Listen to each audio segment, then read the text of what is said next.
Everyone, welcome to another edition of Pele Yoetz. Today we're talking about gezel, and that's robbery, not to be confused with stealing. Stealing, I think for many of us, we kind of understand the concept stealing. If you take something without permission, it's stealing. But gezel is something that we fall into because we don't fully understand what the Torah is talking about, and the sages have explained this, and it is a worthwhile study. If you don't know the rules of engagement, like I like to say, you are going to get caught up in a very messy situation, and you're not even going to know how you got yourself in there. And this is one of those topics that lands us into that kind of trouble. And when I say rules of engagement, we live in this world and we are governed by the rules that HaShem has put into place. And a lot of people like to say life didn't come with a manual, but that's really a lie. It did. And it's called the Torah. But for some of us, it's like, it's all Greek to us. Like we don't understand it. And that's where the sages come in. This is a topic. There are many things written about the difference. And I encourage everyone listening that they should go and take this topic and continue on the study. And this is an area where whatever you learn, however little it is, you want to implement. You want to make a conscious effort to do better in this area. So we're going to begin. And it says the severity of the sin of robbery is well known, as our sages commented in Sanhedrin 108a. And it states that the judgment of the generation of the flood was sealed due to robbery. As long as there is any stolen property in a person's possessions, his prayers are not accepted. And this is being quoted from Shemot Rabbah 22:3. He will be fed fiery coals in the world to come, and he will return to this world through reincarnation in order to pay back his debt. So already, Harav Papo Alav Shalom has already laid out the seriousness of, what gezel, the penalty for falling into such a thing. So this is why it's so important to make a study of it. It says, I wish to make known an amazing story recorded in the Orech Alim, Daf 113, that happened during this time of the Baal Shem Tov, a man who was reincarnated as a horse and had to work back with all of his strength in order to pay off his debt. And there are some authorities who wrote on the statement of our sages in Yoma 85b, Yom Kippur does not atone for wrongs done by man to man until he appeases his friend, that even wrongdoings between man and God are not forgiven until he returns the stolen goods and apologizes. And he'll write more about this in a later entry of Teshuvah. And it says, woe unto the individuals from whom robbery has become permitted due to their having performed a name change, quote unquote name change. They call robbery cleverness, industrious taking initiative, and they give thanks to God for what they did and what they accomplished. So we're going to break down this statement. All right, so if many of you probably caught, you probably see right in the last sentence where we tend to get tripped up in the area of gezel very quickly, and that is in the area of business. And the Rav has pointed out that we tend to do what's called the name change, in that we take the term robbery and we turn it into what we like to call cleverness, is industriousness. We're taking initiative, and then we turn around and we say, Baruch HaShem, he gave me the idea, blah, blah, blah. And in fact, what we did is that we just transgressed a very serious prohibition, and we've robbed something. And again, we see this time and time again. The problem is when you don't realize that you've done it and you can't acknowledge it. First of all, if you don't acknowledge it, you can't change it. Second is that once, sometimes I think the first time we've done it, even if we're not sure, even if we haven't outright changed the name from gezel into cleverness, I think that once we've done it, once we've completed the act, if we don't do tshuva right there, it opens the door to do it again and again and again. And of course, as many of us know, the more we do it, the more desensitized we become to that transgression. So this is a very to be cheeky, it is a very clever way of the Yetzirah to perform gezel on us. He's taking from us. And it is a time and tested, maneuver. And we do tend to fall into a lot. So let's continue on. It says, there are several forms of robbery that many people disregard. We will mention a few of them. The listener will hear, cease, and the blessing of good will come upon him. The first one is an evil and bitter practice which is common in the world, is that when a man is unsuccessful and does not have as much wealth as he would like, or has lost everything, what does he do? He goes to the Christian cities such as Vienna, Venice, and Leipzig, etc., and he takes a large amount of merchandise on credit with the intention of not paying, or borrows from his own townspeople and then pretends to be bankrupt. Then, by bribing the local judges, he does whatever he wants. Long afterwards, against their will and not to their benefit, his creditors accept a payment of 20 per hundred or 30 per hundred. Everyone would consider a man who goes on the middle of the road and robs the passerby as a robber, and his judgment is death. When we carefully examine the action of the businessman, and this is in quotes, the quote-unquote businessman, we find that he is much worse for several reasons. One, a person can protect himself from a robber. Two, the robber did not receive any prior favor from his victim. However, when a person borrows money with the intention of not paying back, he is showing no gratitude, and he is repaying bad for good to the man who trusted him and did him a favor and lent him the money. It is written in Mishlei 17:13, evil will not depart from the home of a man who repays bad for good. And 3, he locks the door for other borrowers. As the Afram goes, the cabbage is uprooted together with the thorns, and as it's pointed out in Baba Kama 92a. And number 4, if the robber is caught, he will surely pay and be punished. This is not so for the man who bribes Gentile judges in order to benefit from the monies of others and do whatever he wants. His creditor will be angry and grit his teeth, but he has no one to save him. God will advocate his cause and take the lives of those who afflict him, as stated in Mishlei 22:23. I testify that I saw many people who did this, and they endured the scriptural censure, as pointed out in Yirmiyahu 17:11. A man who makes his fortune without justice will lose it before half of his days have passed, and his end will be withered. Even what he originally had will be lost. This is the measure of the divine. Even what he originally, the divine retribution. Someone else comes and takes away what he possesses. This is in addition to the punishment that awaits him in Olam Haba. So we're gonna take a step back and we're gonna break this down, because this is very, very, very serious, very scary, very scary.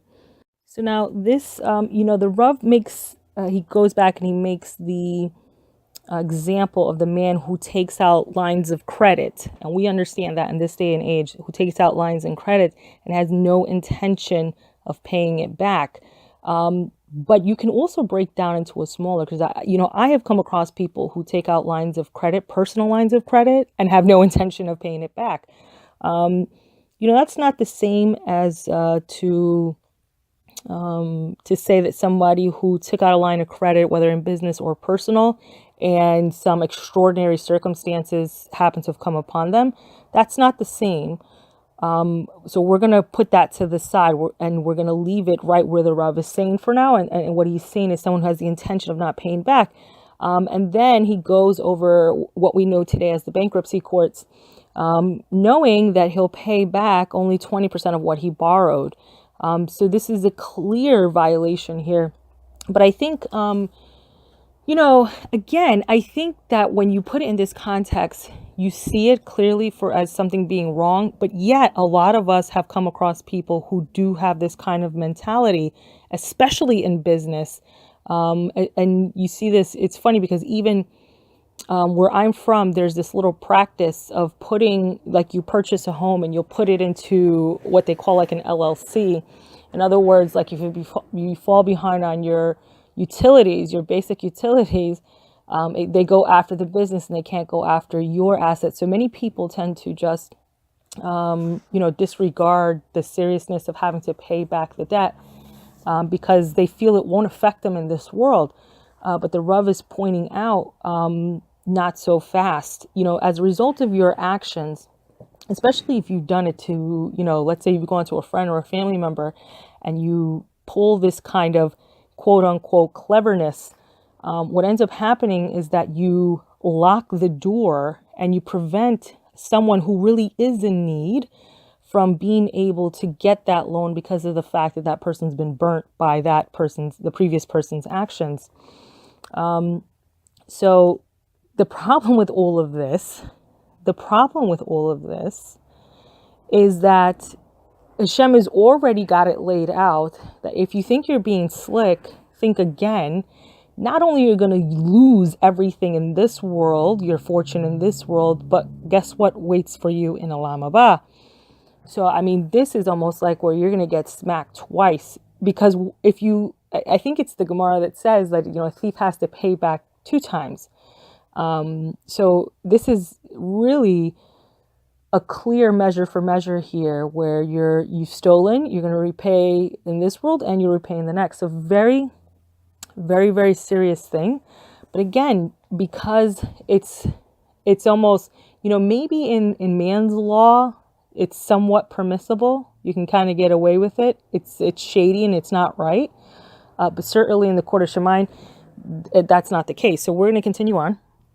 And it says that it's well known that robbing a non-Jew is worse than robbing a Jew, for it is accompanied by the severe sin of the desecration of Hashem's name. The Kabbalist wrote that a Jew robbing a non-Jew causes the spiritual power of the non-Jew to divert the influence of sanctity to the outer shells. Granted that it has been established in Choshen Mishpat Siman 348-2 that the financial mistake of a Gentile is permitted. However, a Jew may not trick him, even to sell him a non-kosher meat, to tell him that it is from a ritually slaughtered animal, or to give him counterfeit money, to tell him that it is legitimate, or to mix them together with valid currency, etc., is prohibited and is considered total robbery. So this is very interesting, because I think for a lot of us, again, this is a very, outright, pretty, blunt broadcast. And for many of us, we know that I think as Jews, we've been kind of given that label that somehow that we are sneaky and that we are going to somehow try to deceive the non-Jew. And there's been many unfortunate jokes that have been made about us throughout the centuries due to this exact paragraph here. And so you see why the Rav is saying that it carries an additional sin, a transgression, because it really does, we are here as an example to the nations. And when we do these kinds of things, especially to non-Jews, it causes people to make these kind of statements that really desecrates, not only Hashem's name, but it sullies our image, and it lowers our dignity as the people chosen to bring the light of the nations to the world. So we're going to continue on. And it says that there's another kind of robbery between partners. One who's miserly and refuses to spend money on his family. The other partner comes and gives money to his wife without his knowing, and then takes money from the business compensation. This person is a robber and a sinner with something that does not belong to him. There's another upright path before a man, one even more common among women, to give charity, gifts, or make expenditures without the owner's knowledge. This too is considered robbery. Similarly, a person who borrows an object without the owner's awareness is a robber, as stated in Baba Metzia 41a. Many people have made this mistake with shoes, books, etc. Okay, so the business partner one, I think, is pretty self-explanatory. Ladies, talking to us now. Especially if you got sisters or cousins. I had a cousin that I grew up with that we were very much like sisters. We're only a month apart. We're the same. We were the same size shoes. We were the same size clothes. For sure, I'm falling on my sword. I'm going to tell you, for sure, I transgressed this many, many times. But even if you have a friend, you say, "Can I borrow that skirt? Can I borrow that blouse?" and you never give it back, or you take the shoes. And you don't say, because and this happens with, mothers and daughters, sisters, family members, friends, and you say, "I'm just going to borrow them. A, they'll never know, or they won't mind." Problem. So this is one of those things that you really want to take into consideration the next time you find yourself in this situation. And when I continue on, it says the person needs to to be very careful and to deliberate whether or not to eat and drink from a man who says to do so, but whose heart is not in agreement, or to accept a price reduction for someone which was offered due to embarrassment. Both of these cases are considered like robbery, as said in Sefer Hasidim Siman 3:16. These are groups of acquaintances who take money or goods from each other, either as a gift or cheaply, without the full agreement of their friends. These are total acts of robbery, as well as violations or prohibition not to covet. So I think, especially in this day and age, when we see our friends who, let's say we were in the same social status and suddenly our friend falls from that social status, and we see a way to, we saw something in their house that we really, really would have liked to have, and we make a deal to buy it at a way, way fraction of what we know it's worth. This is also considered robbery, and it is taking advantage of your friend, but it also violates the prohibition not to covet. So again, there's it really is amazing how many ways you can fall into this, and again, we do tend to say, I was just being clever. It was a great idea. I thought I was helping them. I'm doing a mitzvah. See all the ways we kind of just turn it around. So it says, if a craftsman, especially teachers of small children, do not perform their work with complete dedication, it's considered embezzlement and robbery. Okay, here's another example. When we go to work and we slack off and we're talking way more than we should be, or what's way beyond what the employer would like, when we take a pen, when we take a Post-it without the employer's acceptance of us doing it for our own personal use, or it could be a paper clip, whatever it is, a rubber band. I'm telling you, it's gazelle. All right. If you go to a restaurant and, let's say you go to like the Chinese takeout, they throw those, they throw all this like soy sauce and blah, blah, blah. If they throw it in, not a problem. They've given that's what they've, said I'll give, and that's fine. But sometimes like there's people who go to restaurants and instead of takeout and they sit down, and sometimes I'll use the Chinese store again, because a lot of times there's like cups and they have it filled with the duck sauce. And instead of just using what you need for that meal, they pocket a few more. That's gezel. And a lot of people fall into this. Now, of course, it's not worth it for the shopkeeper to call the police and make a federal case about it, because the value of what you stolen may be small. But don't think, HaShem is always watching. And, the famous saying, know what's above you, an eye that sees. So everything is being recorded, everything we do. So again, another example where it's very easiest for us to fall. And if we take that little thing, so next time you go to the Chinese store and you think I'm just going to pocket like 2 soy sauce packets, remember what the opening statement of this chapter was, and how serious, very serious thing to do. It says, it's written in Mishlei 28:24. A person who robs his father and mother and says there is no wrongdoing is a friend to a corrupt man. Due to sin, there are many malevolent sons who have no sense of loyalty and steal from their father and mother. Someone who does not comply and stole from his father and does not ask forgiveness must rectify his wrongdoing by appeasing his brothers. How very cautious a person needs to be in regards to robbing from the public, for it increases the number of sins as the number of people who stole from. And it says it is difficult for someone who stole from only one person to return the spent monies, how much more for someone who stole from many people. Therefore, one needs to be extremely careful. Individuals who obligate to pay taxes, etc., to the community and do so with bad money causes a loss to the many, and is considered public robbery. There are so many instances like this. The branches of offshoots of robbery are so many. And as the rationalization that a man who follows the counsel of evil inclination and does not seek God and proper instructions allow himself unlawfully. So again, if we back up, as children, we tend to think that somehow our parents' possessions are ours, even if they will be ours in the form of a will or in their estate. But it's not ours until it's ours. But I think a lot of us, we tend to feel that we have some kind of right to it and it's not ours. The other thing is, here we go with the taxes and, oi, oi, oi, oi, oi, oi. So many ways that we fall into this. And again, I think because we're so desensitized to doing it, we just continue on and we say that evil is good. And we just say, thank HaShem, we made out with all this money, but we really didn't. We performed gezel, and this is very serious. So it says, and we're about to close up, and it says, there are other forms of robbery which cannot be prosecuted in human courts, or for which a person is held accountable in the court of Shemaim. For example, a person who presses charges against his friend and collects money from him for no intentional wrongdoing on his part except that his eye caused him to err, and he damaged his friend.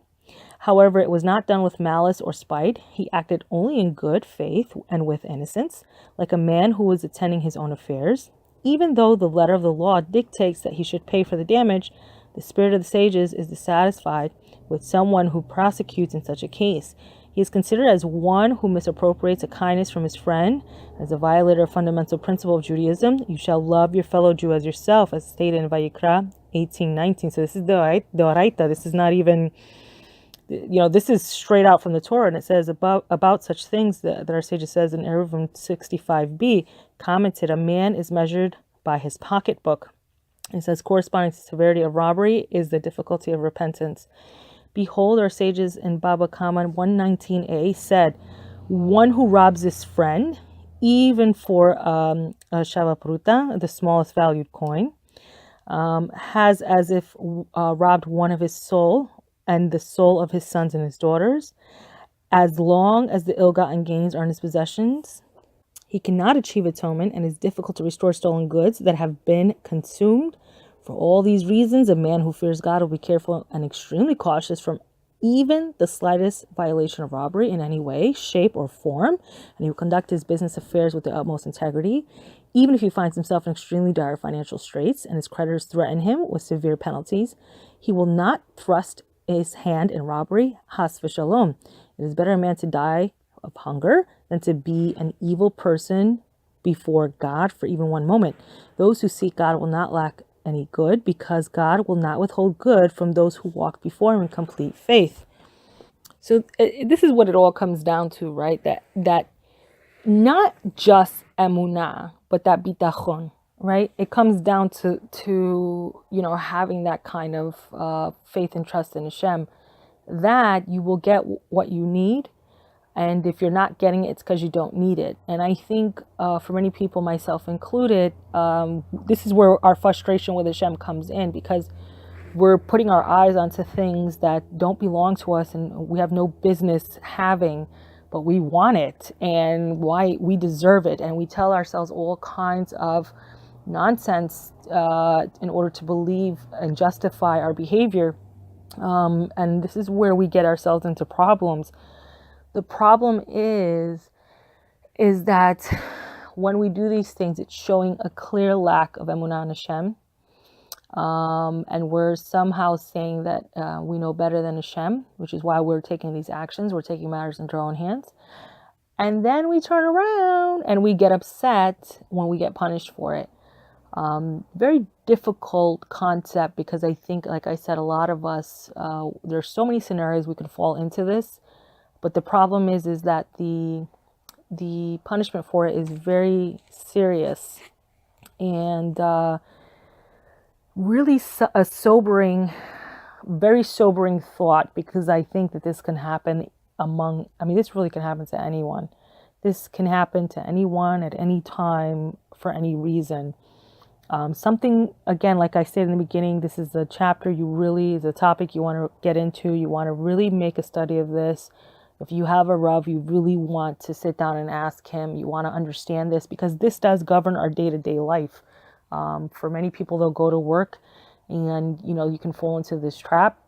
Even if you've heard the shiur, please do not think that you've heard it once and it will not, takes time. Seeds get planted, but they take time to grow. And this is an area we really need to work on. We need to water it, and we need to cultivate this idea of really, allowing Hashem's course to take its place. He's not giving it to us. He's not giving it to us. And we have to understand it's for a reason and it's for our best. Easier said than done. But what's not so hard is to be with you all. And I hope with Hashem's help that we'll all be together again soon. Bezrat HaShem.